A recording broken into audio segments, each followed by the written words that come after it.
Oh, wow. They had two premieres here on the East Coast. They had one in Nashville and one in Louisville. And Loretta took all her brothers and sisters and nieces and nephews to those. I'm her niece Connie. My dad was her brother Herman. Oh, okay. So we got to go get out of limos and rub elbows with the movie stars for a couple of nights. Now, has everybody here seen the movie Coal Miner's Daughter? Yeah. Yes. Well, y'all might remember in the movie, well, you need to watch it after you take this tour. But in the movie, Loretta tells Dew the only place you can catch mommy and daddy together is in the bed. This was their bedroom suit. So this is where they finally caught them together to ask if they could get married. They didn't have to run and ask mommy, and mommy say, go ask daddy, and back and forth. Loretta finally said, Dew, sit on the couch and wait till they go to bed tonight, because that's the only place you're going to catch them together at. But now this old wooden radio here, that's what they listened to the Grand Ole Opry on. Back in those days, they had no electricity in this holler, and that was battery packed. Dad said they could only listen to certain programs because the batteries were so expensive that they had to conserve them. Yeah, back in those days too, the road you guys came up on, that wasn't a road back then, that was just a walking path. And if you had anything to drive, people drove through the creek. So you might remember in the movie, they tell Dew he'll never get that Jeep back in this holler to visit Loretta. Well, that was the reason why he had to drive through the creek to get back here. But now this old guitar right here, this belonged to her daddy's brother. That was their Uncle Carmen. And that was the first guitar that they had here at the house. My dad told me that they all learned how to pick and sing on that a little bit. So that could possibly be the first guitar Loretta ever held in her hands. Now these are pictures of their grandparents. This is their great-grandma and grandpa Butcher, the Butcher family. It's who the holler's named after. And then that's their great-grandma and grandpa Webb. Webb is Loretta and Crystal's maiden name. But that's where a lot of the Indian comes from. She was full-blooded Cherokee Indian. Their mommy's dad's up here in the center. That's their grandpa Ramey. And that's the side of the family that we're kin to Patty Loveless on. Patty Loveless is the cousin to Loretta and Crystal. Now, her maiden name is Patty Ramey, and she's from Elkhorn City in Pike County, Kentucky, which is just south of here on our US 23 Country Music Highway. This is Loretta with her very first band. The little lead guitar picker in that picture, that was her brother Jay Lee, and he was the first feller to get her up on stage and get her to sing. And over here we got a picture of Loretta with Patsy Cline and Cowboy Copas. The dress Loretta has on in that picture, her good friend Patsy Cline gave her. And then above that, that's Loretta as a teenager in this holler. She's in the middle there with the bright red lipstick on. But now in here's their kitchen. When we walk in here, watch your step, it steps up.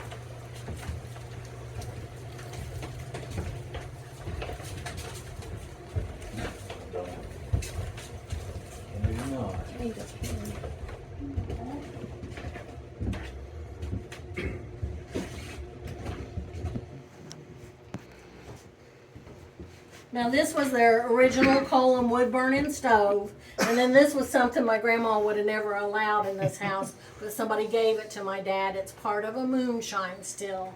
And this picture here, the feller with the fancy hat on, some of you all might remember him from the movie Coal Miner's Daughter. His name was Lee Dollarhide. He was the moonshiner that got shot and killed in the head of this holler, stealing the boys from Greasy Creek's moonshine. Well, that really happened, and this is a real picture of him with one of his moonshine stills. The line that he was famous for in the movie was, "It's coal mine, moonshine, or move it on down the line." But now this is the type of lunch bucket and hat and carbide light my grandpa would have carried in the coal mines. And then this was my grandma's original pie safe, her Hoosier cabinet and butter churn. And then the calendar back here on the wall, that's the Loretta Lynn calendar from 1966. And that's Loretta's twins, Patsy and Peggy. Patsy was named after her mentor, Patsy Cline, and Peggy was named after her sister, Peggy Sue. And here's where they all ate at.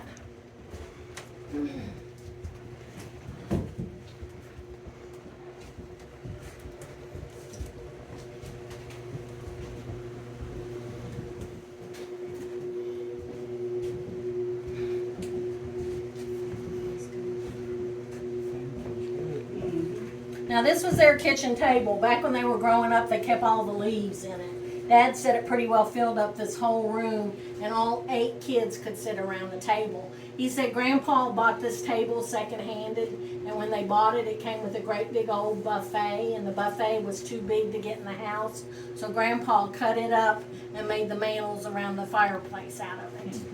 My grandma did wash their clothes on a washboard every day, just like the song said, but when she finally got a Maytag, that was it. And when they first got that, they had no electricity up here. That was gas powered. They kept that on the back porch, and you had to kick start it like a motorcycle. They didn't get any electricity up here till the late 1940s. And when they did, the boys put an electric engine on it, and Grandma got to bring it indoors and have the convenience of an indoor washing machine. I said, I don't know how convenient that was because she had no running water, so she still had to pack water in and pack water out. Yeah. Now these old chairs here, my dad said a feller across the hill would hand make these. He'd sell them for $2.25 a chair, and if you wanted the rocker was three something a chair. Dad said that was a whole lot of money back then, but they were good furniture and they were well worth the investment. But now down in here is the front room. It steps back down, so watch your step.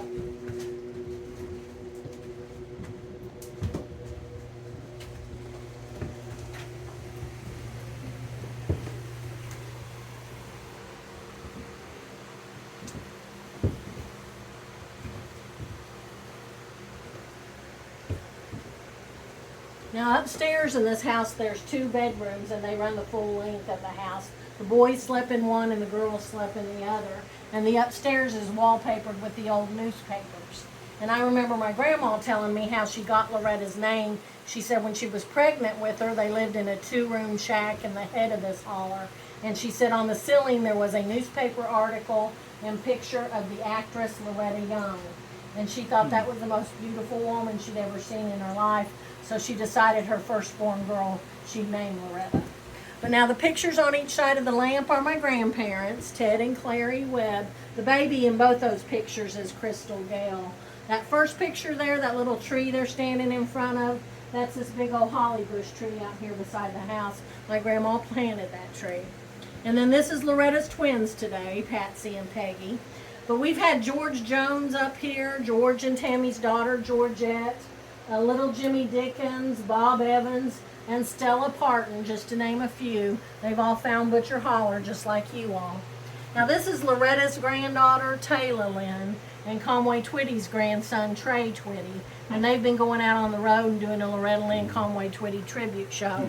So if they happen to come close to where you all live, go see them, because they put on a really good show. Now that's Loretta and Dew, and that's when they came up here in the early 90s and they filmed a special for CMT. This is my Aunt Crystal. She is that pretty, and she's about that tiny too. And then this was my grandma's Singer sewing machine. My grandma told me she sewed many dresses out of feed sacks on this in the day. She said that she always tried to go with Grandpa when he went to get feed so she could pick out the prettiest feed sacks to make the girls' dresses out of. Now that's my Aunt Peggy Sue. That's Loretta's sister. Now she co-wrote Don't Come Home A-Drinkin' with Loretta.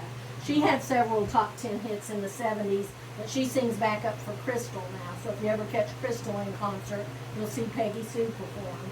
And then that was my Uncle Jay Lee, the little feller I told you was the first one to get Loretta on stage and get her to sing. When she signed her first recording contract with Decca Records, they signed him at the same time. He had several top 10 hits.